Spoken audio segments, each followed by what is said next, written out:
మన ఫేస్‌లో ఉన్న డార్క్‌నెస్ అంతా పోయి, ఎస్పెషల్లీ ఎండ వల్ల వచ్చిన సన్ టాన్, ఇంట్లో ఉన్నా సరే ఏ మెయింటెనెన్స్ లేకపోతే స్కిన్ చాలా డల్‌గా అయిపోతుంది.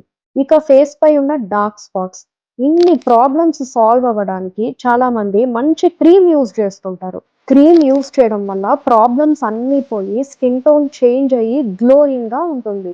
బట్ ప్రాబ్లమ్ ఏంటంటే కొంతమందికి గ్లోయింగ్‌తో పాటు పింపుల్స్ కూడా వస్తూ ఉంటాయి. అప్పుడు ఎవరైనా పింపుల్స్ వస్తున్నాయి కదా అని క్రీమ్ వాడటం మానేస్తారు. సో, మెల్లిగా పింపుల్స్ కూడా తగ్గిపోతాయి. క్రీమ్ యూజ్ చేయట్లేదు కదా అందుకు. కానీ ఏ మెయింటెనెన్స్ లేకపోవడం వల్ల క్రీమ్ అప్లై చేయకముందు స్కిన్ ఏ విధంగా అయితే ఉండేదో ఆ విధంగానే అయిపోతుంది. సో, దీనికి సొల్యూషన్ ఏంటి? క్రీమ్ యూజ్ చేస్తే గ్లో వస్తుంది. పింపుల్స్ కూడా వస్తున్నాయే.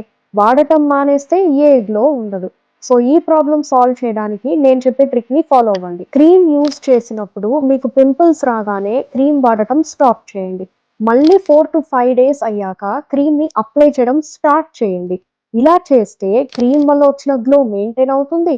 మరోవైపు పింపుల్స్ కూడా ఎప్పటికప్పుడు కంట్రోల్ అయిపోతాయి. క్రీమ్ అప్లై చేయటం వల్లే మీకు పింపుల్స్ వస్తున్నట్లయితే ఈ ట్రిక్‌ని మీరు ఎప్పటికీ ఫాలో అవ్వచ్చు. చాలా బాగా సెట్ అవుతుంది. స్క్రీన్‌పై కనిపించే నంబర్‌ని సేవ్ చేసుకొని వాట్సాప్‌లో హాయ్ అని మెసేజ్ చేయండి. మన ప్రొడక్ట్స్ అన్ని విత్ బెనిఫిట్స్ నీట్‌గా సెండ్ చేస్తాను. మీకు ప్రొడక్ట్ నచ్చితే నన్ను డౌట్స్ అడిగి మరీ లింక్ క్లిక్ చేసి బై చేయొచ్చు. ఇలాంటి యూస్‌ఫుల్ వీడియోస్ కోసం ఫాలో అవ్వడం మర్చిపోకండి. బాయ్.